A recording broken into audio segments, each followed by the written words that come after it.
Ooh, welcome back, all my YouTube subscribers, Twitter followers, all the big Giant fans out there. I am super excited to have Mr. Baddog back on the channel to talk Giants football. So without further ado, here he is. What's up, guys? Baddog in the house. Hey, Entertainah, we get to talk about a win today. How about that? Oh my! We get to talk about a W. It's such a foreign feeling. I almost forgot what winning felt like. I couldn't believe, and I got to celebrate it with Carl Pizzle, who was going insane Monday night. I'm sure you had a great time in your stream. I caught some of the highlights. Just a blast, man. Even though it's probably a meaningless win, it just felt so good to finally win a football game. Oh, absolutely. I mean, I forgot what it felt like. Like, at the end of the game, I mean, I didn't go nuts, but I was like, oh, my God. You're like, they couldn't make it easy. You know, they had to just let them get down there so they had a chance to score and they had a chance to take us out. I mean, I'm sitting there, and all I'm thinking about is I'm having flashbacks of Graham Gano's 63-yard field goal. I'm sitting going, oh, my God, not again. I can't take it. You know, my old ass is going to drop dead of a heart attack if they lose this game. So, luckily, we pulled that one out. Again, it was a meaningless win, really. We're 2-7. We beat a bad team. But, man, it just feels good to freaking win a damn game. I mean, especially being Giants and Knicks like we are. Yeah. It's a long winner for us, baby. Yeah. I just want to address the chat a little bit. We got Afghanistan, baby. Oh, yeah, in the chat. Stealth Raven G-Man 409. What's going on, guys? Thank you for tuning in. But, yeah, I mean, what positives do you take from that game? I personally think Lorenzo Carter looked unbelievable. He was all over the football field. Of course, what's his name? Goodson came up with the 2 picks. And I thought Eli played a pretty good game. I know he missed on some throws, but of course he had the big play at the end. Beckham caught the 2 touchdowns. He had that bad drop early in the game, but overall you got to be happy with the way Beckham played.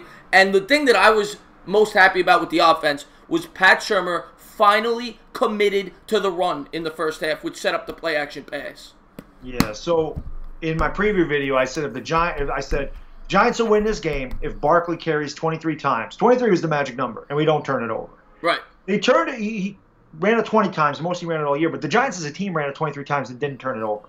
So that was like, you know, I felt good about that. Lorenzo Carter, the BS late hit or rough in the passer. I almost jumped out of my skin because I mean Mullins threw the ball just as he was throwing. He got hit right here under his armpit. And they call it driving into the ground. I'm like, what do you want? He's a 250-pound linebacker. When you grab someone and you're falling to the ground, dude, you can't just – it doesn't happen that way. I can't stand the way the quarterbacks. And that was such a bad call. I mean, that was a horrible call. I was screaming at the TV when they made that call. That was a awful call.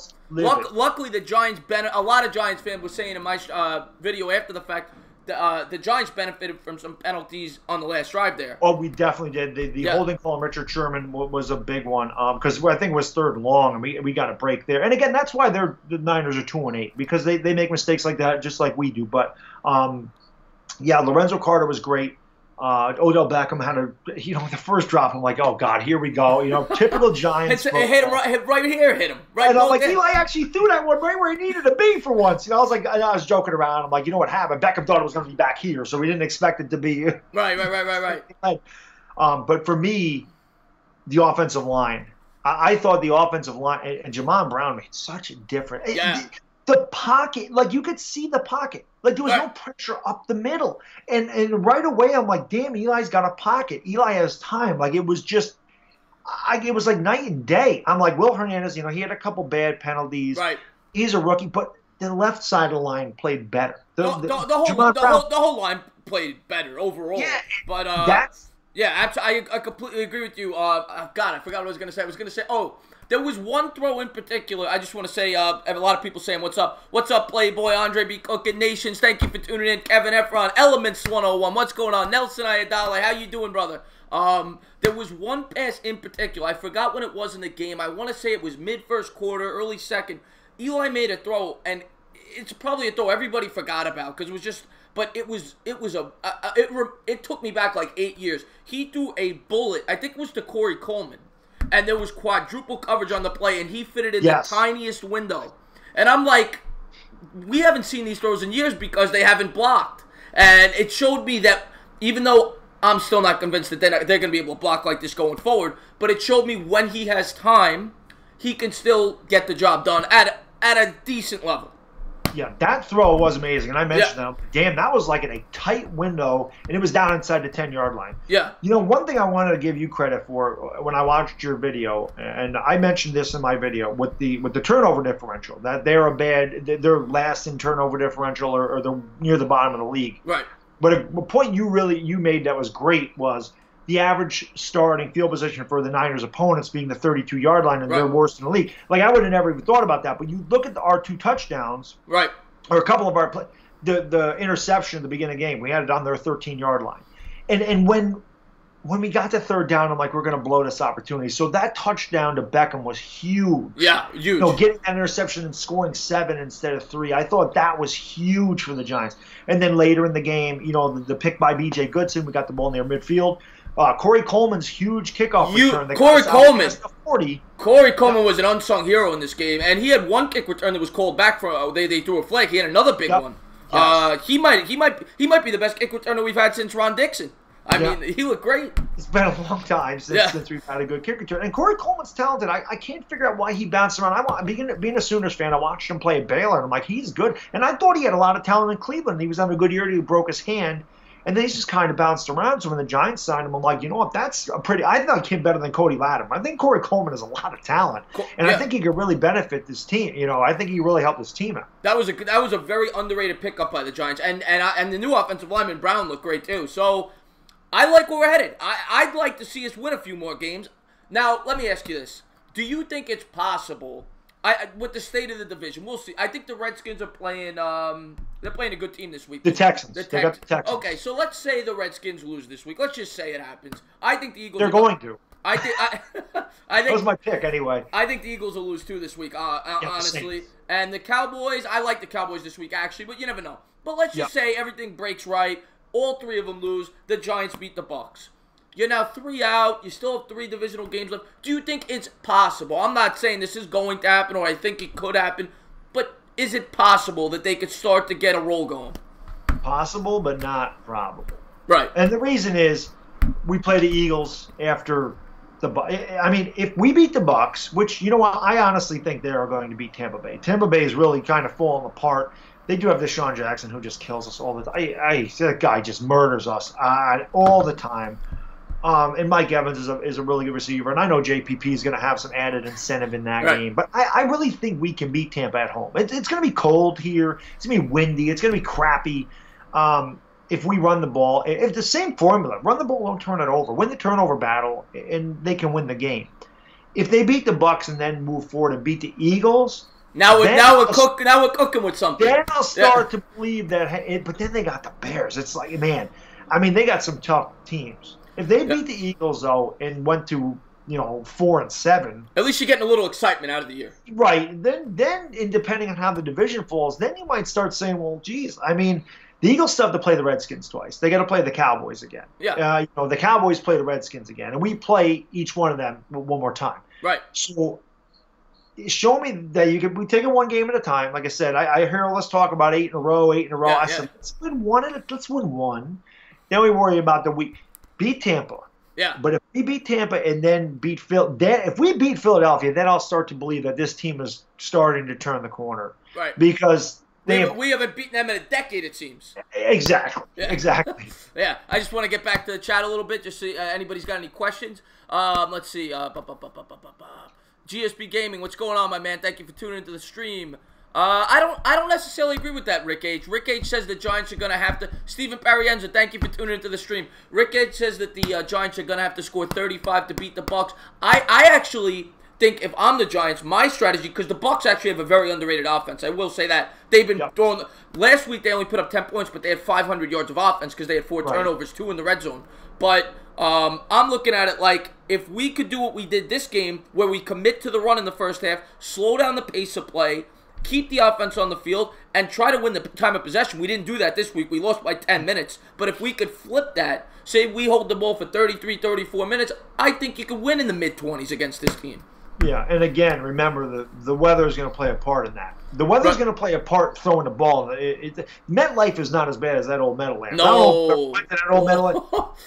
damn. Do you remember the stories they used to say that the I think it was the ushers, whatever, they used to open up the doors to when the opposing team would kick the field goal. That was one of the coldest places I've ever been at, Meadowlands in December. Oh my God, the wind just like cut through your skin. It didn't matter how many layers you had on, man. It was brutal. Yeah. So MetLife isn't as bad, but you know, in the weather, the cold weather, the wind blowing off the Hudson River, it can really mess with the ball there. Right. So if they're throwing the ball a ton, that actually could benefit us. And I think the team that runs the ball best in this game can win. Saquon Barkley, and the way the offensive line played last week, I think we can do it, to be honest with you. I think you're right. I mean, it's supposed to snow tomorrow, by the way. We're mid-November. We're going to get snow in New York. That's crazy to me. But I think you're right. The weather, as the season goes along, the weather becomes more and more of a factor. So we'll see. As a Giants fan, I think we're hoping for that this week. We're hoping it gets in maybe the low 40. I didn't look at the weather report, but maybe it's going to be cold. Yeah, well, that's what we want, especially when you got a team from Tampa coming in. Exactly. Yeah. So we'll see. I think if they play the right game plan, they could win with like a 24-21 type game. We'll see. Yeah, I agree. All right, let's get back to the chat a little bit. Eric Davis, what's going on, my man? Thank you for tuning into the channel. Bully in the building, what's going on, my man? Open Minds Freestyle, what's going on? What's going on? Any questions, guys? Any questions, shout them out. Otherwise, we're going to just keep talking because I love talking to Bad Dog. By the way, if you have not seen Bad Dog's channel, please check him out. Please sub him up. The link will be in the description. Patrick Felipe, what's going on? Thank you for tuning into the stream. You guys want more W's or tank? I want more W's. I don't know about you. I want more W's. I'm sick of losing. We need to develop winning tendencies. What's your thoughts? Yeah, guys ask me, like, don't you want to lose out? I said, no, I want to win out. Yeah. I can't. I don't know who mentioned it. I don't know if it was you. I don't know if it was somebody else. Somebody meant Giants pride, man. It's Giants pride. Yeah. I'm never going to root for this team to lose. Can't do it. Never. I want to be 9-7. Yeah. That's what I want to be. Yeah. I want to be 9-7. Yeah. I don't. The thing is about the tanking, like, who in this draft is a difference maker in the top 5? Nick Bosa? And let's be real here. It's not like basketball where one player could change an entire franchise. Exactly. You know what I'm saying? Football, unless it's a quarterback. Yeah. Even if it's a quarterback, though, you still need the surrounding pieces. Yep. A quarterback by himself is not going to win a Super Bowl. You know what I'm saying? You know what I'm saying? I mean, of course, a quarterback is the most important position, but you still need a great head coach. You need an offensive line. Your defense sucks. Yeah. In basketball, LeBron James wins 50 games by himself. You know what I'm saying? So Jordan. Yeah. So that's the difference between tanking in basketball and football, in my opinion. But I just want to win. I'm sick of losing. Even if we go 6-10 this year, 7-9, just show some improvement. Show some improvement. Have something to build off of next year. Yep. You know what I'm saying? Yep. Let's see if we got who wins the NFC East. Victor Jimenez says. I mean, if I had a gun to my head right now, I'll tell you the Cowboys looked better last week, but I'd have to go with the Redskins right now. I'd have to go with they have a 2-game lead, and they've been. Alex Smith doesn't turn the ball over. They have a good identity going on over there, in my opinion. What's your thoughts? Man, that's tough. At the beginning of the year, I picked the Eagles, but the Eagles are 4-5, and they got the Saints. They got the Rams still. Yeah. They got the Texans. They got a tough schedule, and then they got the Cowboys again, and they got the Redskins twice. I don't think the Eagles are going to win this division, and their secondary is destroyed with injuries. I mean, they're gonna have a hard time with the Rams, and that's going to put them at 7 losses. So yeah, and if they win every other game, they're 9-7, and that's still who knows. The Cowboys are so. They're weird. Like, they are a weird team. They're so hard to figure out. And the Redskins already beat them once. The problem is the Redskins are their offensive line is shattered. Yeah. I mean, they have a lot of injuries too, but they're in the driver's seat. I mean, they're 6-3. I think they haven't played the Eagles yet, right? They still have the Eagles twice, so they're 2-0 in this division. They beat the Cowboys and Giants. So yeah, right now I'd have to say the Redskins have the best chance. Right. But this division's. Who knows? Yeah, well, I think we both agree no team's going to the Super Bowl out of this division. You know what I'm saying? But I will say I like the way the Redskins play football. I want the Giants. I want to have a better quarterback than Alex Smith, but I want that type of team. I think that type of team is what wins in New York. And that's what I want the Giants to get to. Let's see what we got here. Eric Davis says Cowboys win it. I wouldn't be shocked.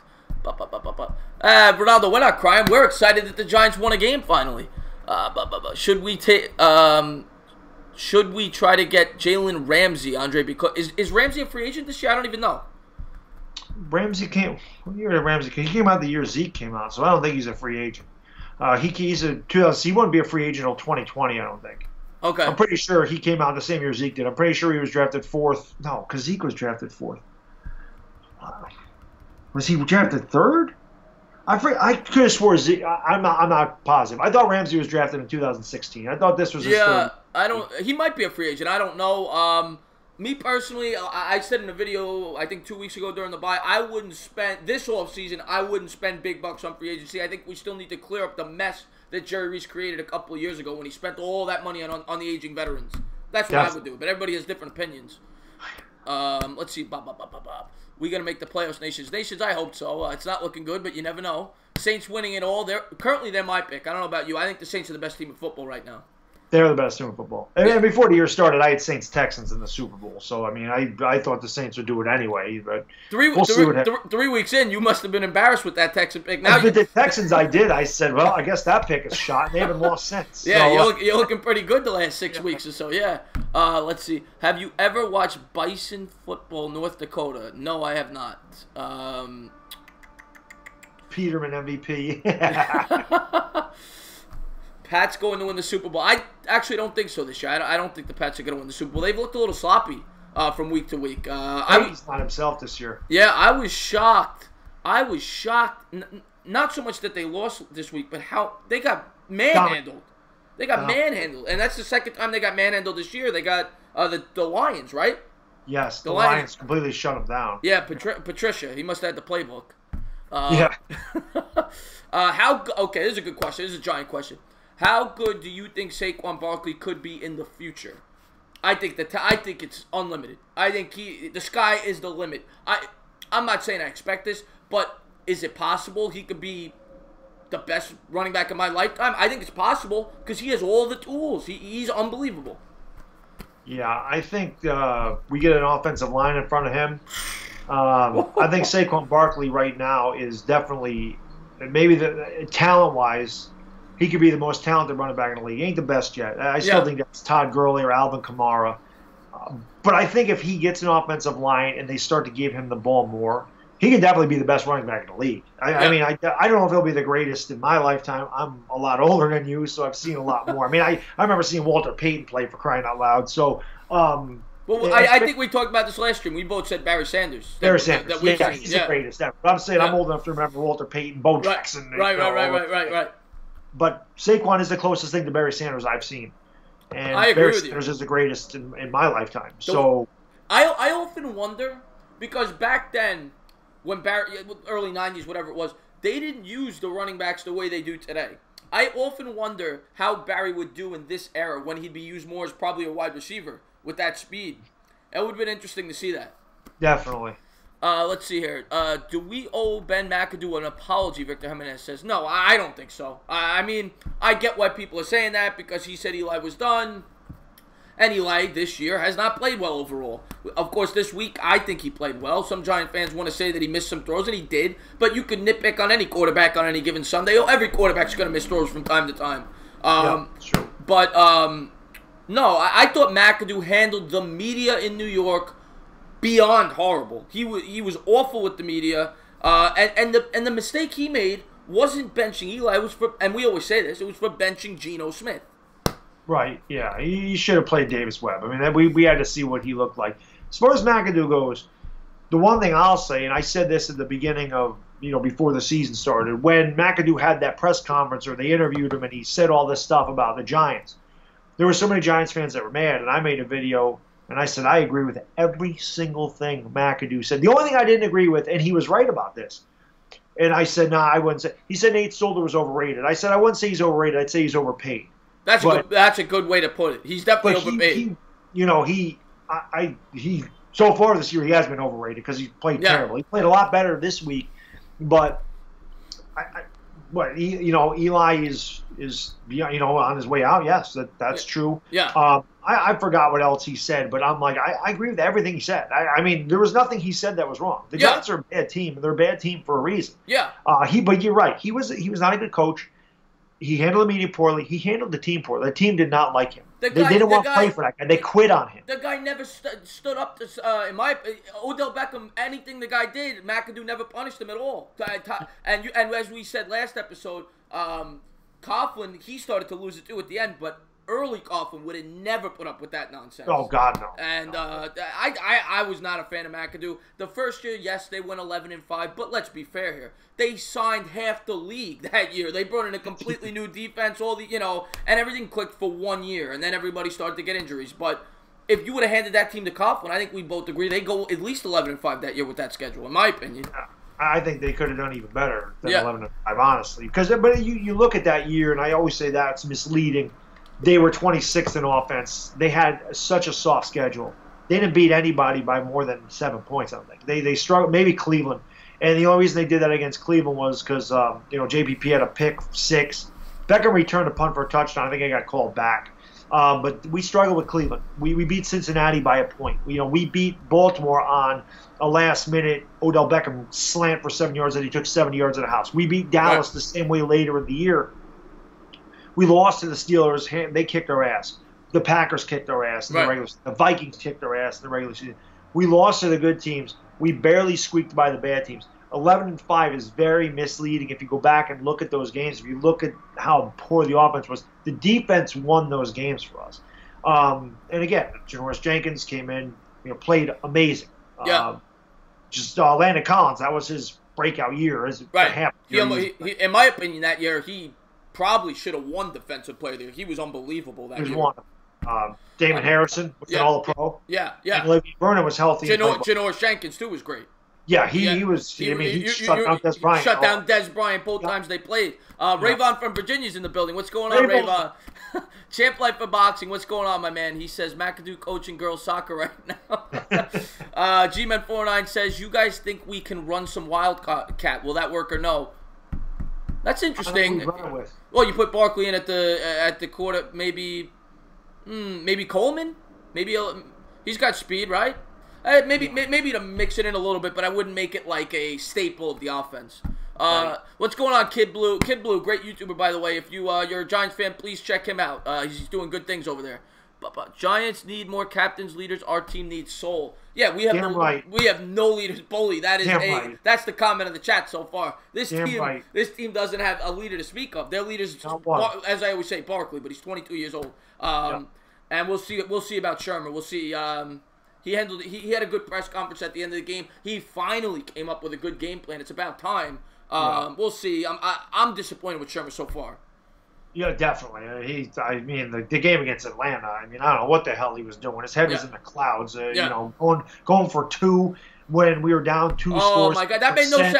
And I had people, I bashed him for that in my video. And I had people telling me that I was wrong because analytically it made more sense to go for 2. That's bullshit because if you miss the 2, you put so much pressure on your offense the next time when you're down 8 to tie the game with no time left. No, we weren't even down 8, though. We were down 9. Oh, you're right. Oh, it made it 9 when they made. I thought it made it 8. Yeah, because what I was saying is. No. I think it made it 8 because he was going for the win there, if I'm not mistaken. I think he went for the 2 to make it a 6. Oh, you're right. It was 8. I'm sorry. It was 20-12. Yeah. And at that point, I'm like, you don't go for 2 because if you miss it, then you're forced to go for just said. You put so much pressure on your offense at the end of the game. But if you just take the extra point, make it 20-13. Then you have the option at the end if you score. Right. Do you just go for the win? Right. And I wouldn't have bashed him for that, honestly. No, because you're on the road. Yeah, I wouldn't have bashed him. Yeah, you're on the road. Nothing to lose. But but it was too early. Yeah, I agree with you. That was awful. Let's take a look here. The fly sweep he ran down to the 1 yard line. Ronaldo Allen says leaders. Who cares? I care. You look back at those great Giant teams. They had leaders on those teams with Strahan, with Tuck. You need players like that to be a successful team. I don't care what you say. And I'll say one thing. I know he's a Jet fan. I'll say one thing about the Jets. They're starting to get some leaders on that team. Jamal Adams is a good player in that team. I think you need players like that to be a successful franchise. Yeah, definitely. That's the whole thing because, sometimes your locker room gets out of sorts. You need a guy to rein it in. You need a guy to say, listen, you sit these guys down and get in their ass a little bit and say, what are we doing here? You need, instead of just letting guys just do whatever, who cares, blase attitude. You need a guy just say, man, I'm sick of this. Yeah. You know, throw a garbage can. Like Parcells was a leader of that team. Yeah. You know, he was the guy that was just, throw a garbage can across the room, punch a hole in the truck, whatever he did. I got a question for you. You're talking about, I got to see Parcells as a little kid, but with the Giants. Obviously, I saw him coach with the Jets and the Patriots. Right. But who do you think was a better coach? A lot of people ask this: Parcells or Coughlin for the New York Giants, and as a career in whole, because a lot of people forget Coughlin had a tremendous first 8 or whatever it was, 8-9 years with the Jaguars, where he brought him to the AFC title game a few times. Who do you think was a better coach for the Giants? Parcells. Yeah, I think Parcells did wonders. And now it helped to have Belichick as your defense coordinator, because Belichick was a genius. And Coughlin was on that coaching staff. Yes, he was a wide receivers coach, I believe. So Parcells left the Giants. I wish he would have left him earlier, because Belichick would have been our head coach. That was a mess the way that happened. We ended up with Ray Handley. Forget about those days. But Coughlin took over a Patriots team that was 1-15 in '93, brought him to the Super Bowl in '96. Took over a 1-15 Jets team, brought him to the AFC Championship game 2 years later. Right. Parcells took bad teams and made them good. The only team he didn't have a lot of success with, thank God, was the Dallas Cowboys. The Cowboys. But he was responsible for Tony Romo. Good point. He did do good things with the Cowboys. That made me sick to see him coach the Cowboys. I'm like, what are you doing? You remember that game? The Giants are the reason Tony Romo even existed. I think Tony Romo came in and his first pass was a pick six. Yeah, we knocked Bledsoe out of the game. Yeah. This guy sucked, and then he blew. I mean, we ended up winning a game, but he brought him back. And I'm like, damn, that guy's actually pretty good. So I think Parcells is a better coach. I always thought Romo. I mean, obviously he choked in the playoffs, but I always thought Romo was a little bit underrated. I thought he was a pretty damn good quarterback, but he choked. He choked. He was great in the regular season, but he choked in the big spot. Yep. Kevo, what's going on? By the way, Kevo is a YouTuber. Go check him out. Cowboy fan. Let's take a look. Everybody's saying Parcells, and I agree with that. I just think it's an interesting question to ask because playing devil's advocate, if I was arguing for Coughlin, which I agree with you, I'd say Parcells, but you could argue that Coughlin won with less. That's true. You know what I'm saying? And going back to your point to say that the Giants haven't had a good team in a while, in my opinion, that second Super Bowl team with Coughlin, you go back and look at that team. That was not a good football team. It was not. They didn't get good until the last 2 games of the year. That year they had the worst ranked running attack in football. Yeah, and they were 30th in defense. And their defense was horrible. That year, to me, was the year where Eli carried the team. Eli should have won the MVP that year. He was unbelievable that year. Yeah, he threw for almost 5,000 yards, and he broke Unitas' NFL record with most fourth quarter touchdown passes. You think he had 15 touchdown passes in the fourth quarter that year. But the one thing about that team, the whole year until I think it was the last game of the season against the Cowboys, Tuck, Umanura, and JPP had not been on the field together because they all had staggering injuries. And when they came out, and Victor Cruz, but he was another guy that could have won the MVP that year because he came out of nowhere and carried us. He sparked that team. He sparked that team. Especially that 99-yarder against the Jets. I'm sure if there's any Jet fans in the chat, they remember that play. Yeah. And Eli Manning is here. Eli Manning likes to join my streams, by the way. I don't know if you see him over there or not. Where's he? I don't see. Oh, there he is. Eli. What's going on, Eli? I love Eli. Thank you for tuning into my stream. You're my favorite player of all time. What's going on? He joins my chats a lot. That's why I know. I see Eli over there. Let's see if we got anybody. Do you think Brandon Marshall can help the Saints in the playoffs? I actually, what do you think? I don't think he's got much left in the tank. I don't know. I mean, honestly, they really don't need him. I mean, look at what they're doing without him. Look what they did. Like, they signed Dez. Like, they really don't even need Dez. Right. Dez gets hurt, they put up 52. It's the one thing I would say maybe, and you saw it when he was with the Jets before he came to the Giants and got hurt. Yeah. Where Marshall may be able to help in a situational sense would be in the red zone. I think he's a good red zone target. So maybe in a big spot, maybe in the red zone. But I don't think he's gonna have much of an effect. But as far as leaders, Eli ain't it. He's not bad, but he seems rimmed. I mean, Bully, as we said earlier, Eli's not a rah-rah guy. He's more of a leader by example. He's never been that type of leader, and that's what the Giants miss right now. They need guys like Strahan, Pierce, Tuck, guys that get the team fired up, and they don't have it right now. We seem to miss the ball in the draft, but hit a home run with undrafted players, Delano says. That was Reese. That was Reese. This draft, I mean, it's too early to tell. But this draft so far, I mean, and granted, they picked earlier than normal, so it's a little bit easier to hit when you have the second overall pick. Yeah. but Barkley is a hit.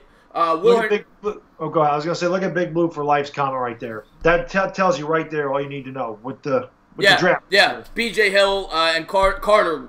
That was Carter's breakout game this Monday. Hernandez, I like what I've seen overall, but we'll see. He's still got to grow. He's improving though. That's all you can ask. Yeah. He's and I always say you could take the 5 greatest offensive linemen in the sport. If they don't play together for a year or two, they're not going to be a great offensive line because you have to learn to play as a unit. Yep. So we got to start to grow together. I want to see R.J. McIntosh as well. I don't know where he's been all year. I'd like to. I actually have a subscriber of mine that always says that they think McIntosh could end up playing the starting D tackle. He destroyed Quentin Nelson in that game that they played against Notre Dame. Yeah. So he's got talent. That was a good pick, but we haven't seen him all year. I don't know where he is. I don't know if he's on the practice squad. I don't know if he just doesn't play. I don't know where he is with the team. But what do you think of that? If Laletta doesn't end up playing for this team, maybe he'll start the last couple of games this year, we'll see. But if Laletta doesn't end up being a starting quarterback for this team, I personally think that was a wasted pick. I thought they could have picked an offensive lineman there, maybe some help in the secondary. That's the only pick I could criticize the Giants this year. Yeah, I forgot who they took in the third. They took Carter in the third round. I forgot who Hill. Oh, they took them both in the third round. Yeah. Well, they both ended up being good, but the guy I wanted in the third round, I guess. But I would have liked to have seen. Can't think of the Oklahoma State quarterback. Oh God, the Steelers drafted him. Rudolph. Yes, Rudolph. Yeah. That was the guy I was high on, but I don't know. But Carter and B.J. Hill have been awesome. So yeah, I was actually knock those guys. I remember watching the draft at the end of the first round, and I was thinking to myself, what if Lamar Jackson falls to us in the second? That would have been interesting if the Giants would have taken him there. But I was happy with Will Hernandez. They see they were saying R.J. McIntosh was hurt. Okay, I didn't even know that he was hurt. So that's okay. That makes sense then. Timothy Anderson says, subscribe to both you guys, and you're both great. I'm a lifelong Giant fan. Love to listen and watch. Great job, fellas. We appreciate that, Tim. I'm sure you do too, Bad Dog. Yeah, thanks, Timothy. We do. We really appreciate that, man. Let's see what else. Yeah, Space and Rudolph. That was the guy I was trying to think. I don't know why I could not think of his damn name. It was driving me. I kept thinking Brandon Whedon. I'm like, that's not the guy. Didn't Whedon play till he was 25 in college or something? 27. 27. Because he was a baseball player. He was a baseball player first. That's right. And then he started late. That's right. Zeke or Saquon? To me, I'm taking. Obviously we're Giant fans. Maybe you could call us biased. I'm taking Saquon. Saquon's more talented. Yeah, Zeke is better right now. Because he's a great offensive line. Yeah. Put Zeke behind our offensive line and put Saquon behind Dallas's offensive line. Right. And see the difference. Right, yeah. That's why Saquon's better. That's why you can't compare it. It's the same thing with Barry Sanders and Emmitt Smith. You put Barry Sanders behind that Dallas O-line, forget about it. It would be ridiculous. Yeah. Are you guys hoping to win out this season, Kid Blue? That's easy. That's yes. Yes. Yeah. I'll take 9-7 over 2-14 any day of the week. I'll take 8-8 over. I just want to win, as we said earlier. I want to win as many games as possible. I have something to build off of. And I see Bully in the. I can actually see the chat now. So Bully in the building, Sam. Thanks for the sub, man. Thanks for subbing us up. Yeah, Bully. Yeah, thank you. Yeah, Bully keeps telling me I got to fill up my wall with Giant stuff. I'm working on it. I got a bunch of Giant stuff back at home on Long Island, but I don't have a car. I live in the city, so. But I don't have any Giant stuff. I'm married, so I'm not allowed to put anything. But plus, I'm not staying in this house much longer. So once we get a new establishment, then we'll start to see the man cave grow. Where are you moving? Same area or? Oh yeah, it'll be the same area, and it's not going to be for a year or two. But need a bigger house. The family grows. You need more space. It's just what happens. Yeah. Are you? I thought we got another question. Don't forget about Sam Beal. That's right. Sam Beal was the guy that the supplemental pick, right? Yes. Yeah. He's supposed to be freaking awesome, and he tore his shoulder up early in the year. So yeah, we'll see that he can help the secondary. So we'll see. Poor Entertainah looks like he just moved in. Yeah, I did. I moved in. It's been about 7 months. I've been living in Brooklyn now. Yeah, 7 months because I got a job in Queens. I moved to Brooklyn. You over Peyton, Eli. I don't know about that. And I love Eli Manning, but maybe in the playoffs. In the playoffs, we'll give it to you. In the playoffs, we'll give it to you, Eli, but not yeah. not in the regular season. In my opinion, I always want to win, but I don't mind the draft position. I'll just be upset if we go 9-7. Everybody. This is an opinion question, right? A lot of Giant fans think the way you do. They'd rather get the first overall pick, second overall pick, whatever it is. I personally think I'd rather see because as we said earlier, it's not basketball. This isn't a sport where one player makes a difference. I'd rather start to build a winning culture again. But that's me. Yeah, I feel the same way, but Kid Blue, don't worry, we're not going 9-7. I mean, there's just it's not feasible. We're not gonna beat the 3 teams in this division. We're not winning out. We're probably not gonna beat the Bears. I mean, they're amazing. We haven't beat the Eagles and Philly not since 2013 when Matt Barkley was their quarterback that game, and we won 15-7 in an ugly game. Right. Probably not going to beat the Dallas Cowboys. I mean, they killed us the first game. The Eagles killed us, and that was at home. We got to go to Philly.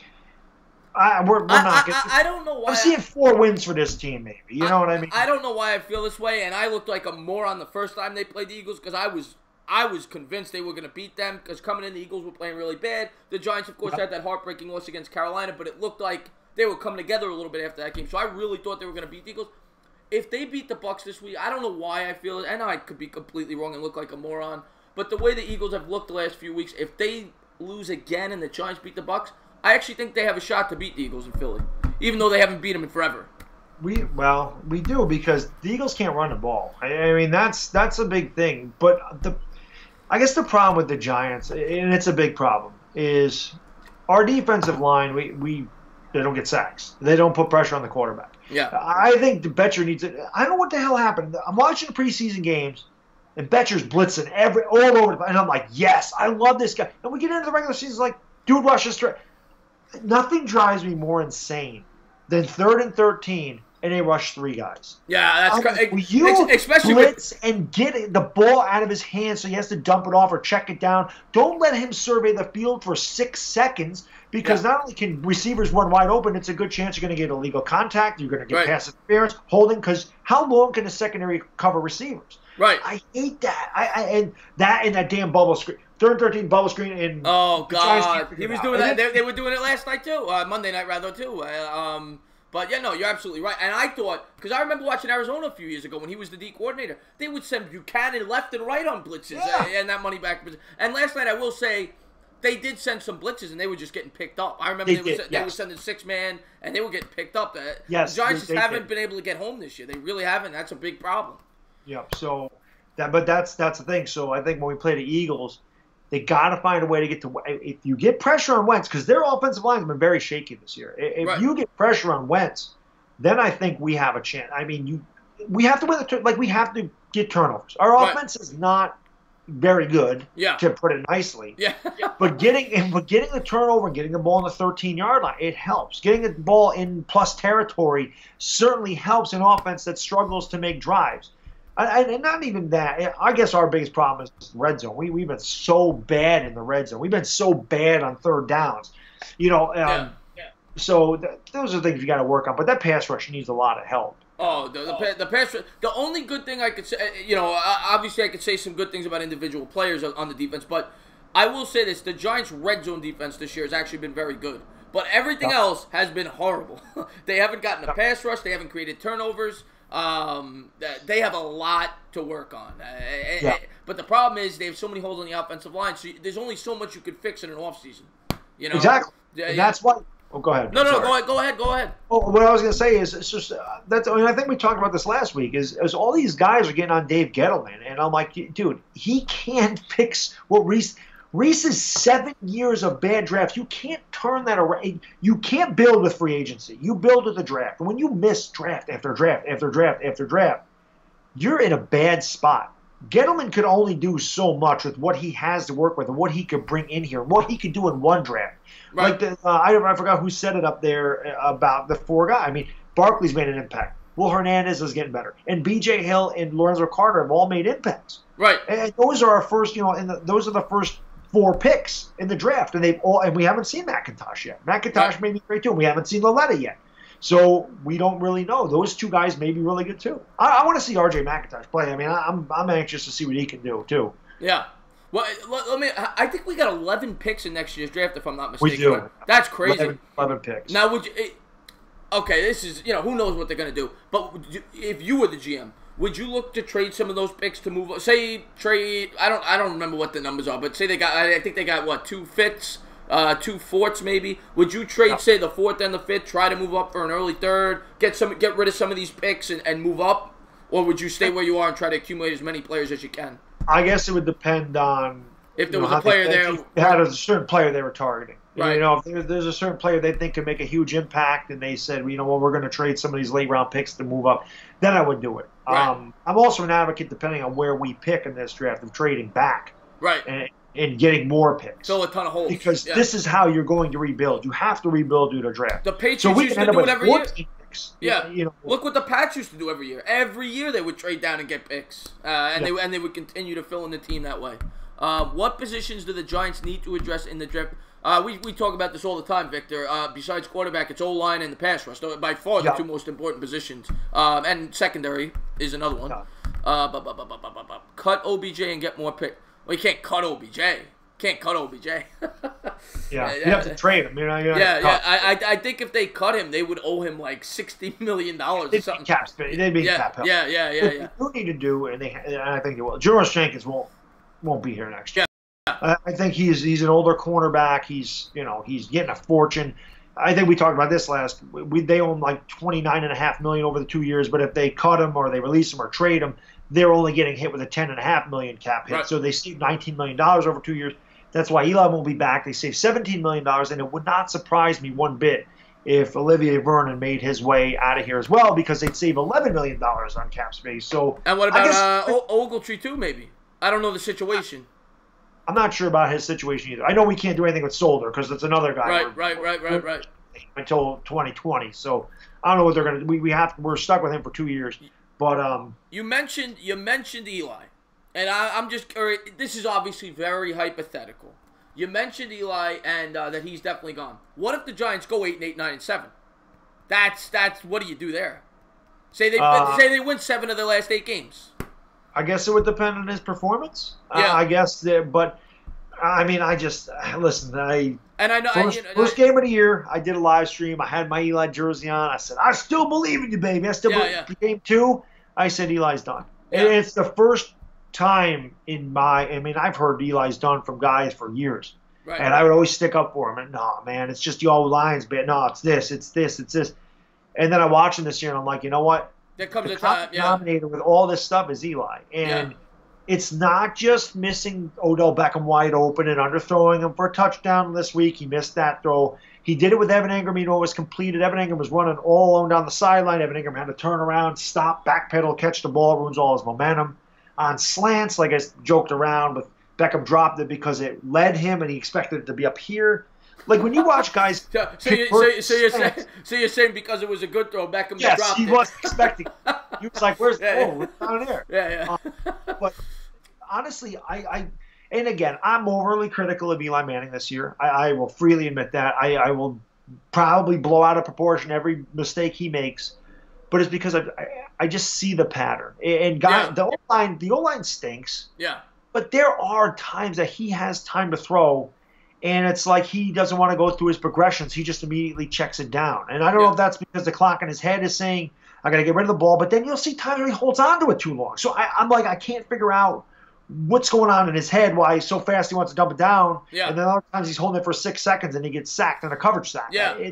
I was the same way as you. I defended Eli tooth and nail, and I'm Eli's biggest fan. I mean, other than Carpezzo. I mean, he's Carpezzo's but I love Eli. I still love Eli. But I've even accepted the fact that he's done. I mean, or he's damn close to done. You know, he's on his last legs. It's time to start thinking. But if and they're not going to do this realistically, but if they went 9-7 and made the playoffs, it would be hard to say we're moving on at the quarterback position, but right. But we don't see that happening. But what they might ask him to do in that case is maybe take a salary cut. Right, and he should. $23 million, maybe they said we'll give you half of it. Yeah, we'll restructure your contract and give you $11.5 million, keep you around. But it's $17 million. Like that's such a big cap relief. Right. To get rid of a guy who's obviously on his last leg and has, let's face it, he's won 5 games in the last 2 years. And even in 2016, and we mentioned this, but he's not the same since Coughlin left. He's just not the same quarterback. Right. No, I agree. I agree with you. I completely agree with you. And there's factors to it. I mean, 1, he's 38. He's not physically the same quarterback. But 2, I think part of it is mental. Well, with the whole with Flowers, with his blindside protection, he's got the clock in his head. Oh my God, I got to get rid of the ball. So yeah, I think there's a lot of variables, but yeah, he's not the same, and he's not even close to the same. Will Eli? We just answered that, Nelson. We do not realistically know. The only way I see Eli coming back as the starter next year would be if they went at least 8-8. They'd have to go 8-8, I think, for even to be a possibility. Well, I shouldn't say it's impossible. But improbable. They got a soft spot for Eli. Yeah, so it's definitely not impossible. I'll just say this: I will be mad if they bring him back. I will not be happy. Yeah, I don't want another year of Eli Manning there. I just don't. We talk about this. I want Bridgewater. That's my guy. I think that's a perfect guy to just bridge the gap. I think Bridgewater could have a Kerry Collins-like effect. Where we brought Collins in with the alcohol problems. Not that he's an alcoholic, he has injury problems. But he was 25, 26, had some success early in his career, similar to Collins, had some bad luck, and then the Giants brought him in. He was great for the Giants for 5 years. It's possible a guy like Bridgewater could do that. So it could be a good marriage. We'll see. But I agree with you on that. I love the idea of Bridgewater. And again, Bridgewater worked with Shermer in Minnesota. Yeah. With no weapons, mind you. There was no Thielen or Diggs there. Yeah. He was there. So you put Teddy Bridgewater reunited with Pat Shermer, and you gave him Barkley, Beckham, Shepard, and you build the O-line around Bridgewater, who's not a scrambler, but he's mobile. Like, he can get out of – Right.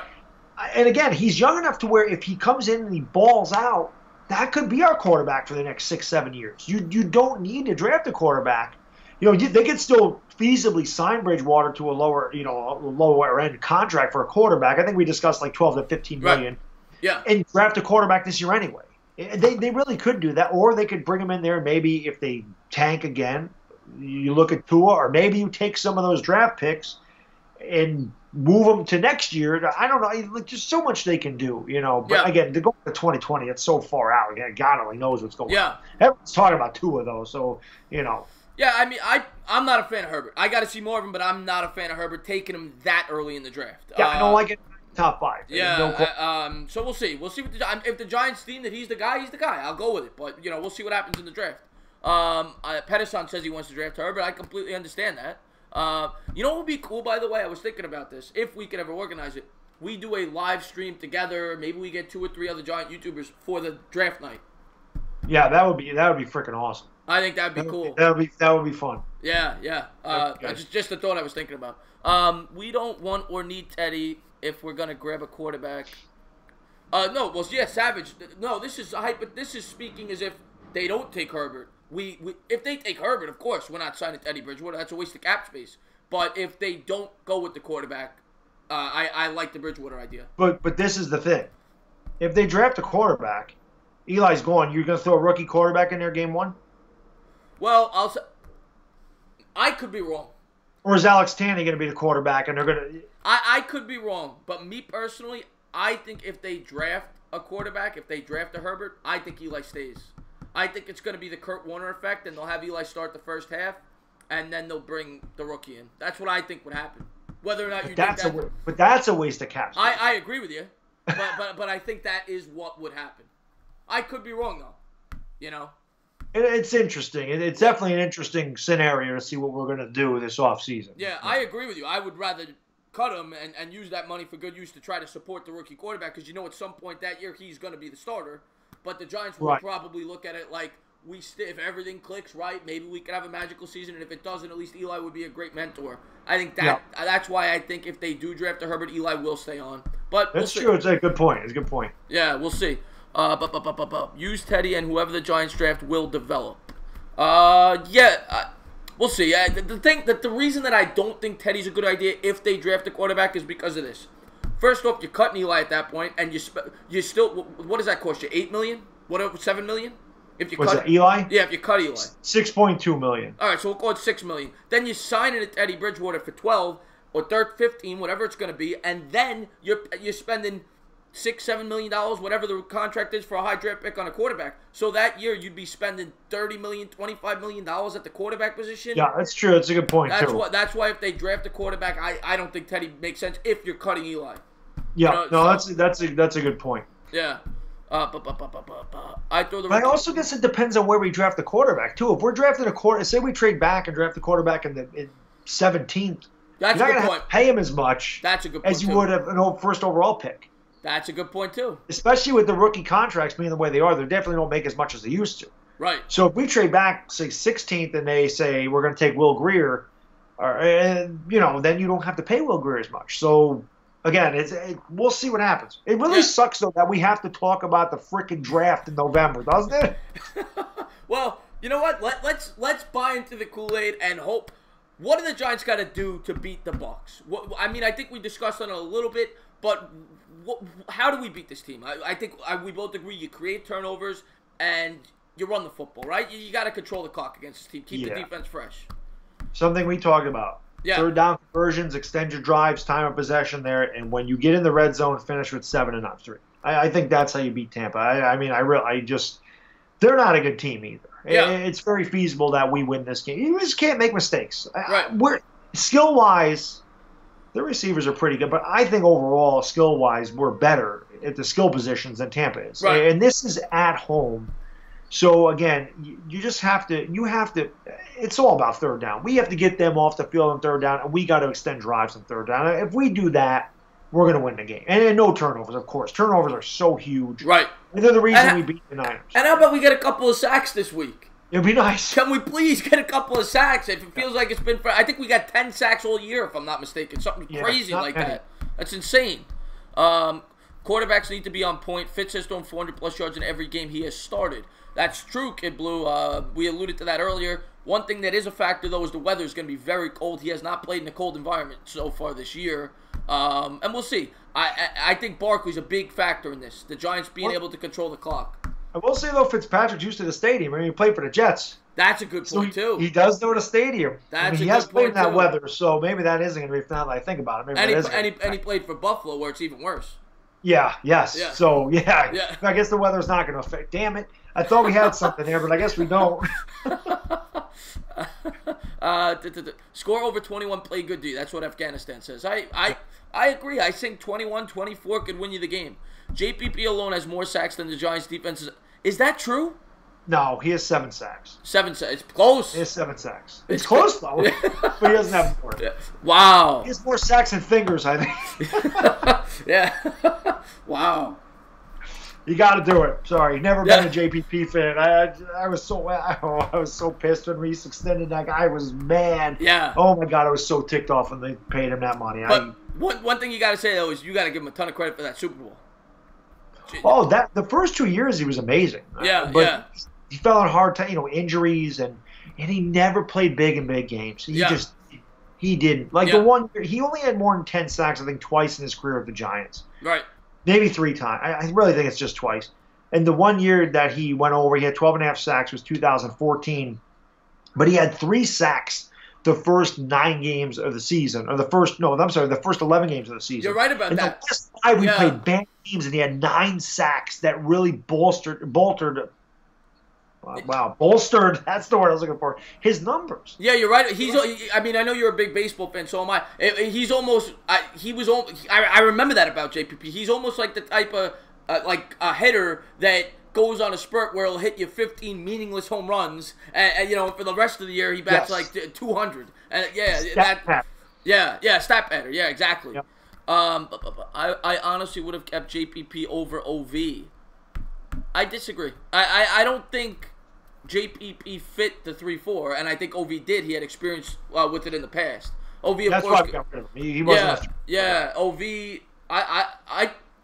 Vernon, of course, has had injury troubles, but going into the year, I thought Vernon was going to do very well in this system. But bad luck, he got hurt. Like he's done a lot as a Giant. But Vernon's a good player. It's just a matter of staying on the field. Yes, staying on the field, and also, was Vernon ever on the table? What were they offering? We got a 3rd-round pick for JPP. Were we going to get more for Olivier Vernon? That's the thing. And JPP is older than Olivier Vernon, and he handled the thing with his hand really bad. And again, I think he was a step. Olivier Vernon is a damn good player, and he kills when he's healthy. He killed Tyron Smith. Nobody beat Tyron Smith. Olivier Vernon always beat Tyron Smith. Right. And he gave Tyron Smith a headache because he's a fast, big, strong, athletic guy. Yeah. Like you said, he just needs to stay on the damn field. That's his problem. And he's a what? JPP was hurt a lot too. You know, he was injured a lot too. Yeah, well, you alluded to the firework. Well, not even that. No, like, no, I know. Yeah, the back, yeah. the shoulder. The one year he hurt his groin. That was 2016, where he didn't play the rest of the year because he got hurt and he missed 6 games. The thing is with Vernon, I feel like a lot of people, when it comes to pass rushers, defensive ends, they just look at sacks. And Strahan was a bit of a victim to this too. Strahan was not, his value was an all-around defensive end. He used to be unbelievable at guarding the run. And Vernon's actually very good at that too. He's not a guy like OCU Minor who was strictly a pass rusher. And Vernon, yeah, he's going to get you, when he's healthy, is going to get you 8 sacks, but he's a complete player. Which JPP is not. You know what drove me crazy about JPP? Man, oh man, that damn freaking RP. This freaking guy in that damn RPO. You could run that every damn day. He overcommitted all the time. The game against Jacksonville in 2014, when we blew a 21-0 lead to 1-10 Jaguars. Blake Bortles had 68 freaking yards on 6 carries because JPP kept freaking going after the running back, and Bortles whipped right by him every time. And I'm like, damn it, contain, stay under control. He got beat with it every time. And the same thing happened to Kareem Martin week 1. Remember, Bortles had that 50-yard run when they were backed up on their own 2-yard line or whatever it was. Yeah, well, who was there? I don't even remember the Patriots quarterback in the preseason had the 86-yard touchdown run. I thought Betcher was going to kill him. Yeah. All right, what's going on, Gangrene? David, thank you for tuning into the stream. I always see you in Bad Dogs channel. Thank you for stopping by. Hey, what up, David? How you doing, man? Brady says Herbert is everything you want in a quarterback. I think he is the real deal, and I think Gettleman sees it too. I will say, they did say that I think Gettleman was at his last game, right? Scouting him out. Yes. Yeah. So, he is. And all the rumors say that the Giants are very interested in the kid. He is. He's 6'5", he's 240, he's mobile. Yeah. He's a Carson Wentz type of quarterback. I mean, I don't know if he'll be as good as Carson Wentz, but he's got the physical makeup and the tools. Yeah.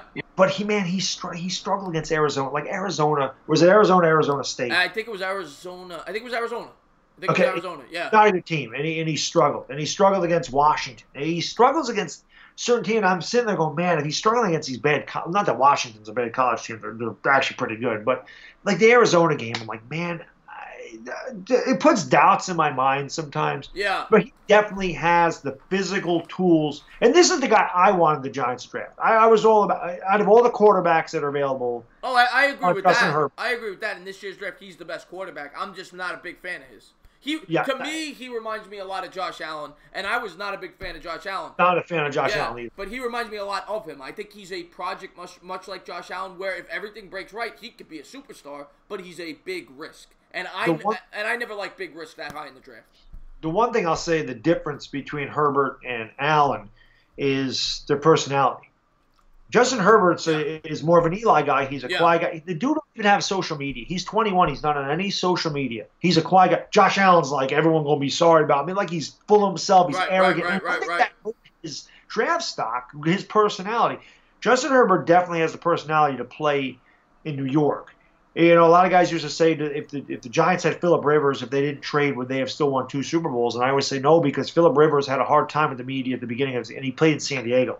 In New York, this dude would have been crucified. Right. And he couldn't handle the press. He was bad with the media early on in his career. Eli's just like Strahan says in the 2007 America's game. Eli's like, oh, they say I suck. Oh, shucks. I don't care. I'm Eli, man. They say I sucked at burning my jersey. Oh, well, who cares? It's Eli. Yeah. It's perfect for New York. Yeah. That's why he succeeded there. Because It's just ironic. It's just ironic though, because you look at Joe Namath, who obviously also had tremendous success in New York, and he is the complete opposite to Eli Manning. He's in your face. So I guess both ways can work. But well, you know what it is? A guy like Joe Namath today probably wouldn't work in New York. Yeah, with the media the way. Great point. Yeah. I just want to address the chat a little bit. Let's see what we got here. 2 Giants fans I have the utmost respect for. I appreciate that, Gangrene David. Thank you very much. But I would not draft any college quarterback early in this upcoming draft set, he says. I'm starting to agree with that. I'm not a big fan of Herbert. But I got to see more of him before I say that. But imagine the hype the Giants would have if they had Herbert, Saquon, and OBJ on the field. I mean, that would open up the RPO, that's for sure.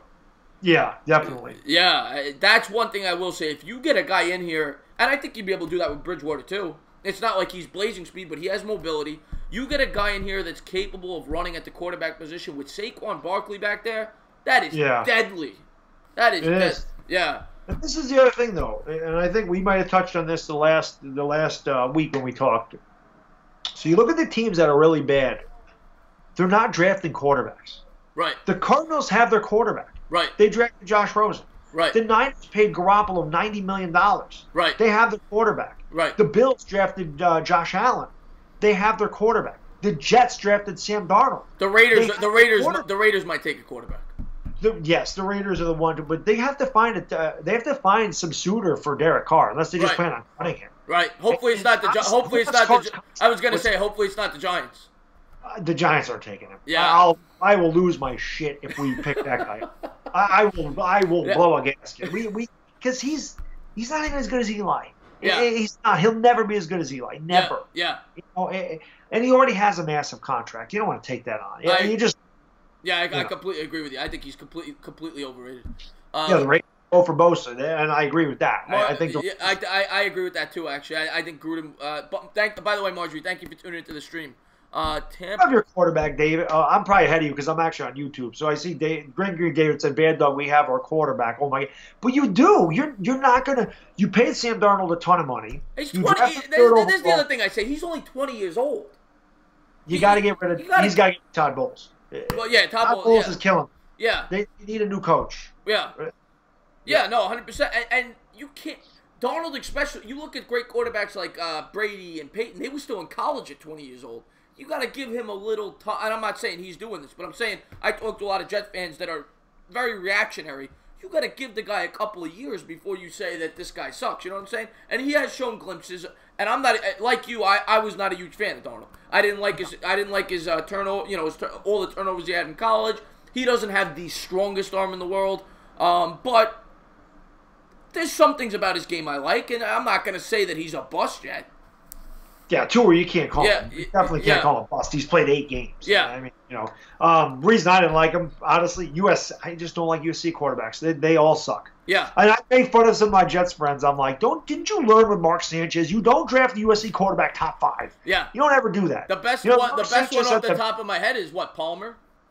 Yeah, Palmer. Yeah. Matt Leinart was terrible. Yeah. Mark Sanchez was terrible. I said Mark Sanchez had the butt fumble. I said, watch Sam Darnold's going to have a crotch fumble or something. I said, get run it. Yeah, the Jets seem to love USC quarterbacks. They do. Yeah. Definitely. This is a phenomenal take. I think the turnover ratio was due to bad offensive line play. I agree with you, Ganger. That's what we both said last stream. That's why we didn't want the Giants taking a quarterback, because their offensive line is even worse than yours. Yes. And like we said, they would have been handing off to Wayne Gallman. Yeah, that too. With a bad offensive line. That too, yeah. How do you feel about Daniel Jones? That's funny you mentioned that. Rover Sports, who I talk to a lot, he loves Daniel Jones. I haven't seen enough of him. I know he supposedly has a big arm. Have you seen it? I know he's from Duke. Yeah, I don't watch Duke football, so I can't comment. But I do know that Rover Sports also love Davis Webb, and Davis Webb really don't even have a job. That's a great point. And I still talk to Rover, and he's still saying that he wants to see Davis Webb start. Davis Webb sucks. Let's be real. Yeah, I mean that's the whole thing. Yeah. It's he had a big arm too, but big arms don't. You need accuracy in the NFL. You need to be able to read defenses. You can't just throw the ball 75 yards. It doesn't matter if it's. Look at Colin Kaepernick. His first year he was amazing. Nobody had a stronger arm than Kaepernick. Right. But he had a hard time reading defenses, and he had a hard time adjusting to defense, and he was inaccurate. And if you're inaccurate, it's almost like a pitcher in baseball. You don't need to throw 99 miles an hour to get guys out. Right. If you throw 92 but locate on the corners, Greg Maddux, and speeds, you're going to get guys out. It's the same thing with quarterback. Yeah. Just be accurate with your passes, right, and you'll be fine and make good decisions. Yeah. They don't necessarily win anymore. I like Kaepernick as a quarterback when he first came up. I was like, this guy's got a ton of talent, but you're absolutely right about that. He didn't have a changeup. Even when he was throwing little screen passes, it was coming. Yep. Same thing with Cam Newton. I love Cam Newton. I think Cam Newton's a very underrated quarterback, in my opinion, because he's not a traditional quarterback. He doesn't put up the 5,000-yard season because, you know his game. But one thing I will say about Cam, he's very similar in that sense where he has no touch on his passes. Mm-hmm. But Gangrene David gets very upset when I rip Sam Darnold. He hates it. I'm not ripping. I'm just being honest with it. I mean, I don't like USC quarterbacks. It's just my opinion. I told him that. I'm like, dude, it's nothing personal. I don't like USC quarterbacks. And you have a right not to like them. They have an atrocious track record. They do. Malik King says Kyle Ouellette has a noodle for arm. You're absolutely right. He does. That's why he was a 4th-round pick, and that's why I don't think he's the quarterback of the future. Right. You know? Yeah. Big Boo for Life, thank you for tuning into the stream, my man. I appreciated it. Yeah, thanks, brother. 11:05. All right, we'll wrap this up in probably 10 minutes. I think we'll go to about 11:15. Any questions, guys? Shout them out. Otherwise, we're just gonna keep talking. By the way, one thing we were talking before the stream. I can't wait to do, you do this on this channel. You were talking about having a show where you just have YouTubers that you love come on and you just talk about things outside of sports. I think that's so interesting. I'm really looking forward to that.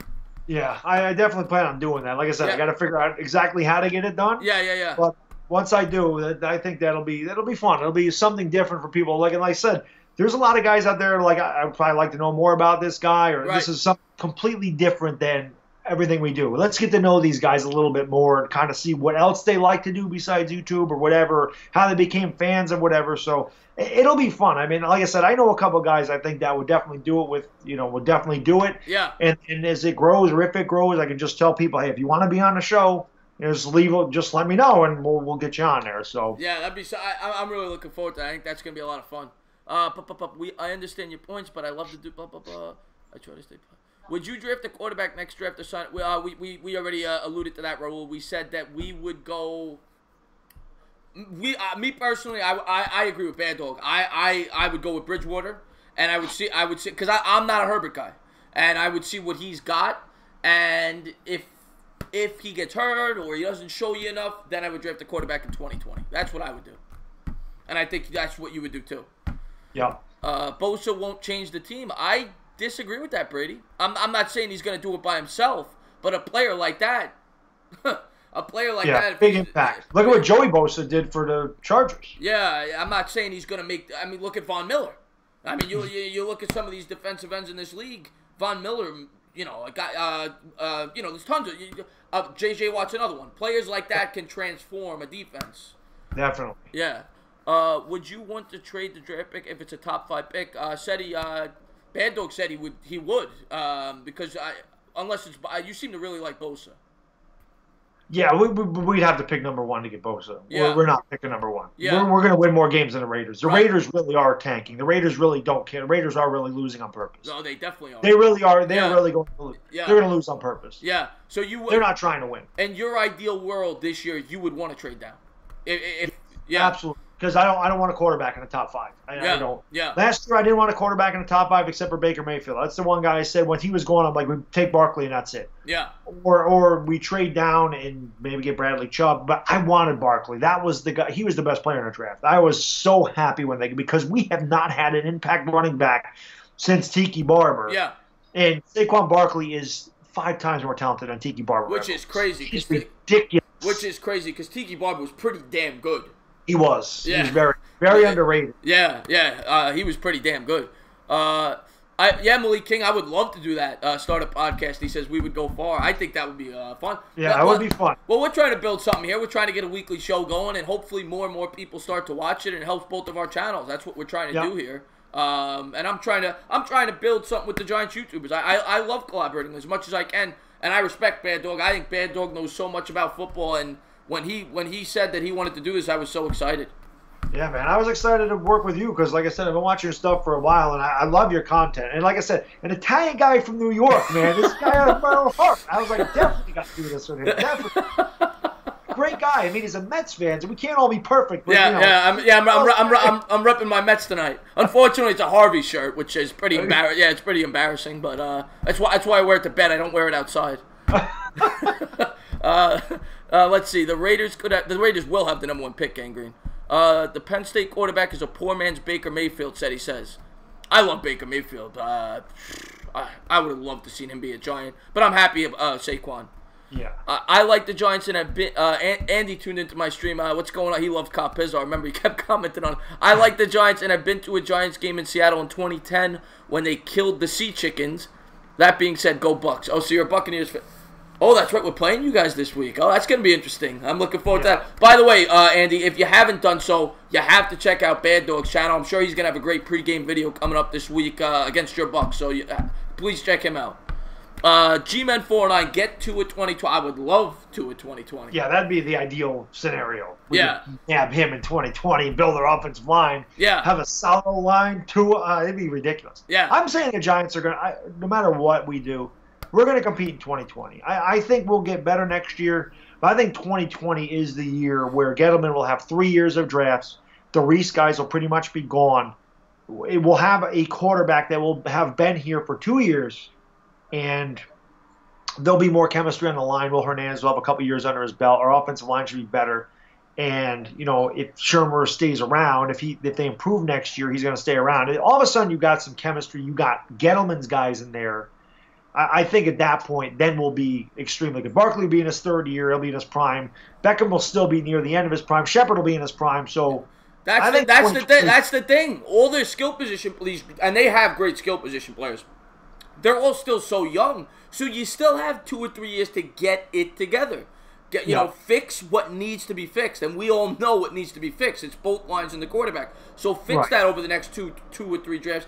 And then you have a 4 or 5 year stretch where you could potentially be one of the best teams in football. Yeah, yes. Exactly. That's got to be the plan going forward. Let's see. I think Kyle Lauletta has potential. Mo Money. I know the Pats loved him. That's why a lot of people like Kyle Lauletta. Then they want to see him have a shot. I don't know. What I saw in preseason, the college highlights. I know he's very accurate. I will say that about him. I think his ceiling is probably a poor man's Alex Smith. I'm not a big fan. So that's Dak Prescott, because I was calling Dak Prescott.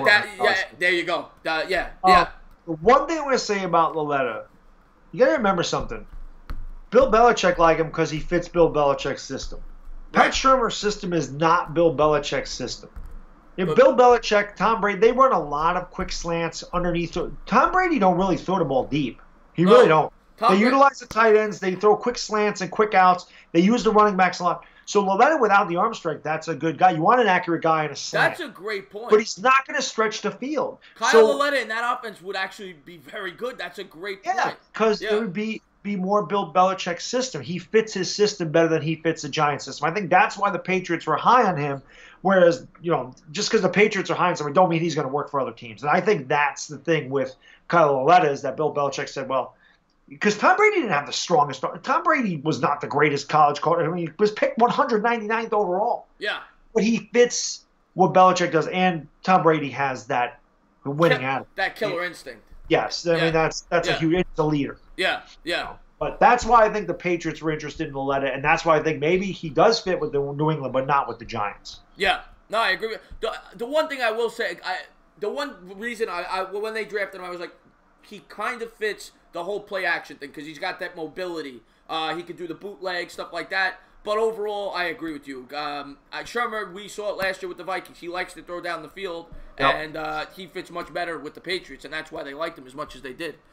Yeah, please check him out. He's a great YouTuber.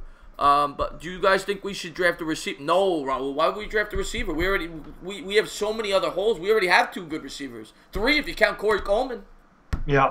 And they signed Cody Latimer.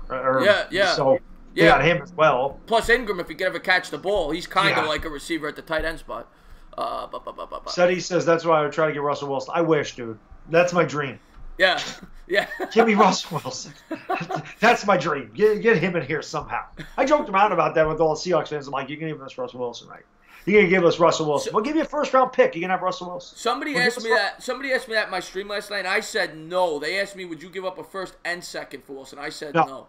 Yeah, because I think Wilson's great. Unless you're picking in the mid-round. If we were picking 17th and 47th? Yes, that I agree with. But I'm anticipating they're going to – Yeah. But I don't even know if I would give up the 3rd overall pick for Wilson. And I love Wilson. But that's what I'm saying. That's what I'm saying. Not the 3rd. If it was like 17th. Yeah, I'm just saying if it's just the 1st, I think I still wouldn't give up. Yeah, I think I still wouldn't give up an early first for him because as good as Wilson is, and he is great, I don't think he's the type of quarterback that could transcend a franchise by himself. I think he still he's great. He won a Super Bowl. He should have won 2 if Pete Carroll knew what the hell he was doing. Yes. But you look at what he had there when he was there. They had a great offensive line. They had Marshawn Lynch, who at the time was arguably the best running back in football, and ridiculous defense, and the Legion of Boom. So he had a situation similar to Dak Prescott. He's much better than Dak Prescott, but he had a similar situation. I appreciate that, Afghanistan. I enjoy talking to you guys, so I always try to communicate with my chat, and I of course love talking to Bad Dog. I think we'll go 5 more minutes. 11:20. We'll call it quits. The Giants draft Herbert. Will you be angry with the pick or happy? I'm not. If the Giants draft Herbert, I'm going to have full confidence in the organization that they feel he is the guy going forward. So I'll be happy. You know, of course, whenever they take a quarterback, you get excited. You just hope that they make the right decision. Yeah, you can't miss on a quarterback. If the Giants are drafting top 5 and they miss, we're screwed for years. Yeah. Really can't miss with a quarterback. And that's really sets your franchise back. So it always worries me, and no matter who the hell it is. It would have worried me if we drafted Baker Mayfield. What if he really isn't that good? What if he comes in and he struggles? Right. You know, how far does this set your franchise back? So, again, like you, I want Herbert. That's the quarterback I want. If we're going to take a quarterback, I want Justin Herbert. I've said that all year pretty much. Yeah. But I don't want him top 5. I think if the Giants have a top 5 pick, they can trade back. And like I said, we really need an offensive line. Right. So I'm so into trade back, build your own line, cut these guys, get your cap space, and bring Teddy Bridgewater in here. That is really what I want to do. I am full on the Teddy Bridgewater train with you. I agree. Ty Wayne, by the way, I just saw you. I'll see you later, Ty Wayne. If you're still here, thank you for tuning into the stream. Taiwan is he's one of my guys, always in my stream. I appreciate the support, my man, always. Looking forward to like a lot of these guys. Mo Money's in there, Malik's in there, Afghanistan's always in there, G-Man49, Seti's been with me since my early days here on YouTube. So yeah. Mo Money says, "Are you kidding? Russell Wilson would propel us to a dynasty level." I mean, that's what's great about sports. We all have our opinions. I like Russell. I love Russell. I think he's a top, I'll say 6 or 7 quarterback in the league. Yeah, he's up there. Yeah, but I don't know. How old is he now? 26? 27? I'm not sure. He was drafted in what, 2012? So 28 maybe? That'll make him 28. Yeah.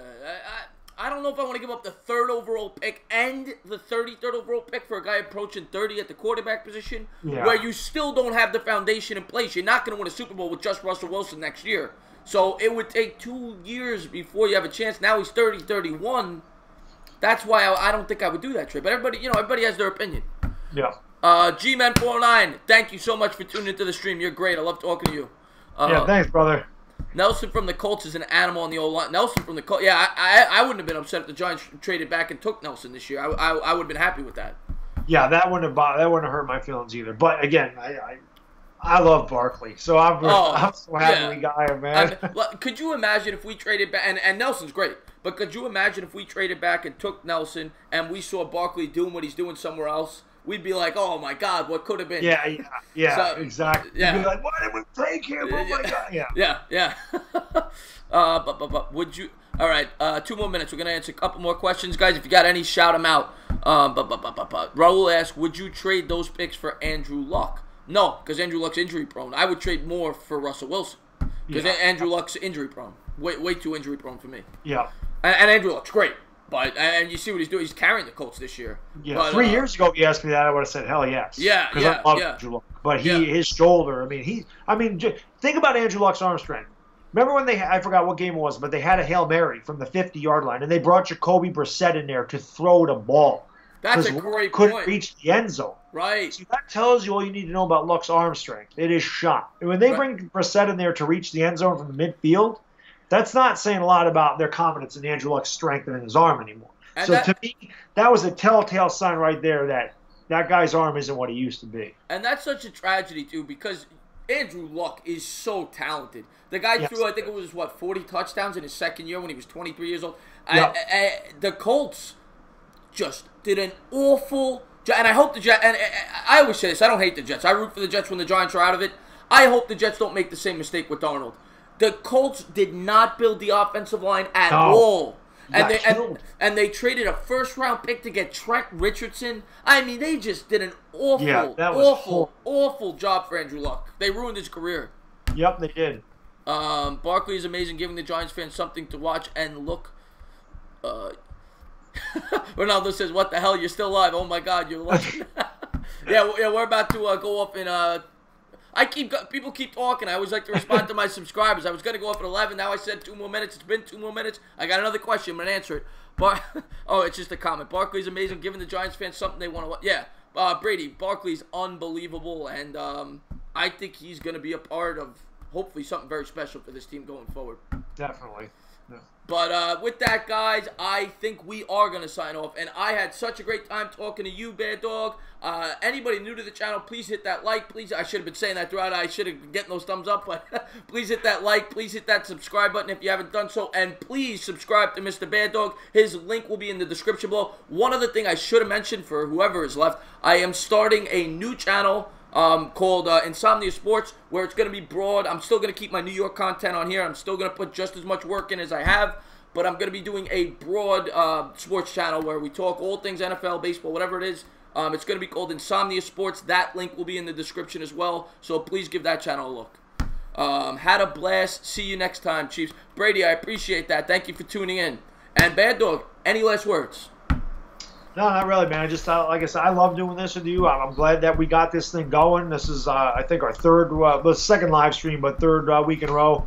And, yeah, man, it's just awesome, like I said, to just talk sports with another Giants fan, Italian New Yorker, like I said, a man after my own heart.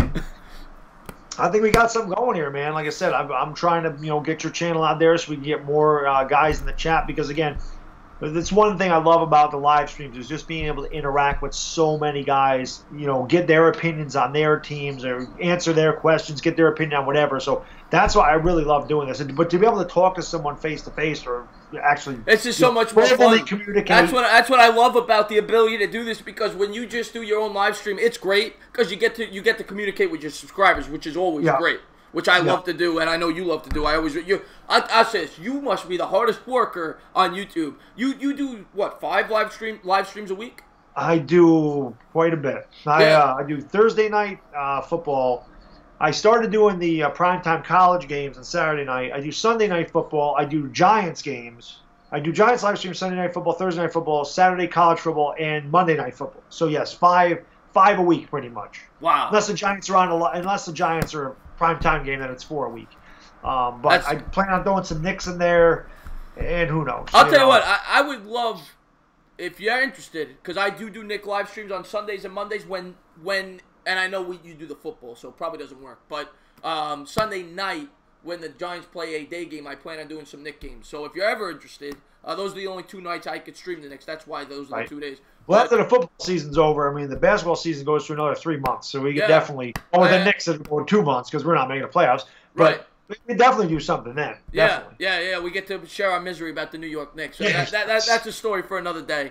But as always, guys, thank you so much for tuning in. And Nelson, I'll see you later too. And as always, cheers.